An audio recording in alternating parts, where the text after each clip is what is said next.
হ্যাঁ, আসসালামু আলাইকুম ভিউয়ার্স। আপনাদেরকে আজকে নিয়ে আসলাম এই সবুজ শ্যামল মাঠ, ঝিনাইদহের Kotchandpur road, Kaliganj to Kotchandpur road. দেখতে পাচ্ছেন এখানে কি সুন্দর সবুজ শ্যামল। আখের চাষ করেছে, পাশে ধান চাষ। কিন্তু বর্তমানে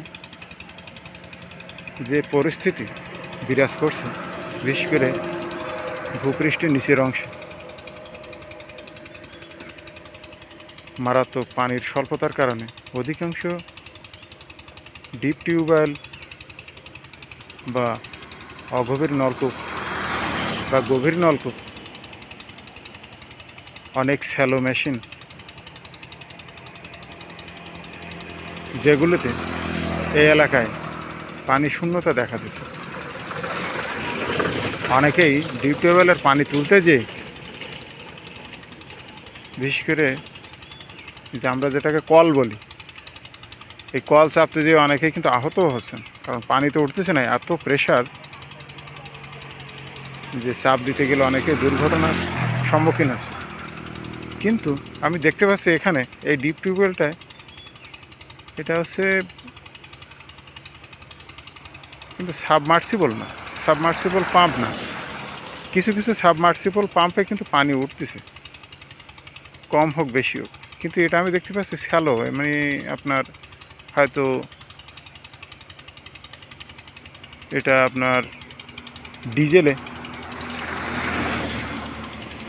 হ্যাঁ ডিজেলে চলতেছে, সেরকম আওয়াজ হচ্ছে, ডিজেল মেশিনের আওয়াজ হচ্ছে।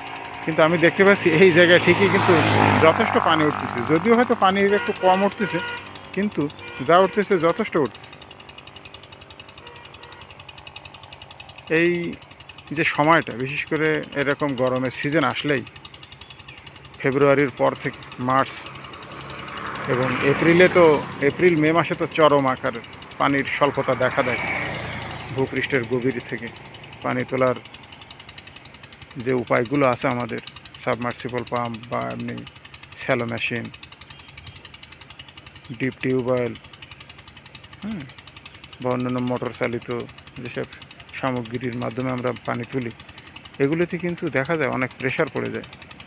তো আমি এই কালীগঞ্জ শহরে দেখলাম যে অধিকাংশ পানি স্বল্পতায় ভুগতেছে, অনেকে গোসলও করতে পারতেছে না। বাড়ির যে মোটর সিস্টেম, যার মাধ্যমে পানি তুলে বাথরুম বা অন্যান্য প্রয়োজনীয় কাজ সারতেছে এই এলাকার মানুষ, অধিকাংশ মানুষই কিন্তু আসলে পানির ফ্লোটা ঠিকঠাক মতো না পাওয়ার কারণে দৈনন্দিন গোসল বা অন্যান্য কাজ করার জন্য যথেষ্ট পানি সাপ্লাই পাচ্ছে না।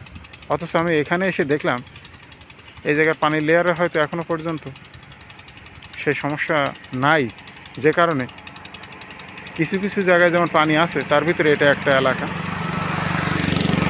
এটা লাউতলার এলাকার বলা যায়, লাউতলা এলাকার বিলেন জমি, মাঠ জমি বলা যায়। এখানে এসে দেখতে পাচ্ছি যথেষ্ট পানি তোলা সম্ভব হচ্ছে। যাই হোক, ভালো, এটা একটা ভালো দিক যে খারাপের ভিতর দিয়ে কিছু কিছু জায়গা এখনও পর্যন্ত মারাত্মক পানি সংকট দেখা দেয়নি।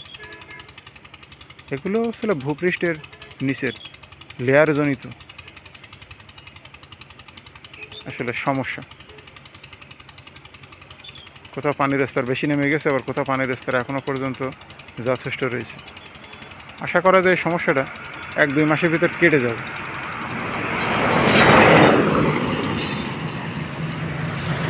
আমি এখন আছি কোটচাঁদপুর রোডে, কালীগঞ্জ টু কোটচাঁদপুর রোড। এর অপোজিটে আমরা দেখতে পাচ্ছি একটি ইটের ভাটা রয়েছে। এখানকার জনগণ ঠিকই তাদের মতো করে তাদের দৈনন্দিন কাজ করে যাচ্ছে। এই ভাটাটির কার্যক্রমও আর হয়তো এপ্রিল এবং মে 2 মাস আর চলমান থাকবে। তারপরে এই ভাটারও স্বাভাবিক কার্যক্রম বন্ধ হয়ে যাবে। ইট পোড়ানো, ইট তৈরি করা।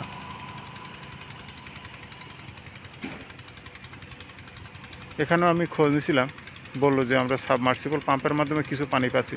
রাস্তার এই সাইডে কিন্তু পানি আসলে ওই একই রকম অবস্থা, পানি স্বল্প। কিন্তু রাস্তার অপোজিটে যখন আমি এই চারণভূমির দিকে লক্ষ্য করছি, হঠাৎ করে দেখলাম যে আসলে এখানে কিন্তু ঠিকই পানি উঠতেছে। এই সামান্য একটু ব্যবধানের কারণে দেখেন কী অবস্থা, কোথাও পানি আছে এক সাইডে, আর এক সাইডে লেয়ারে পানি নেই। তো ভিউয়ার্স, সকলকে ধন্যবাদ। প্রকৃতির এই বিরূপ পরিস্থিতির সঙ্গে আমাদের সবাইকে খাপ খাওয়াতে হবে, না হলে আসলে প্রকৃতির কিছু আসে যায় না, আমাদের আসলে মানিয়ে নিতে হবে বা হচ্ছে।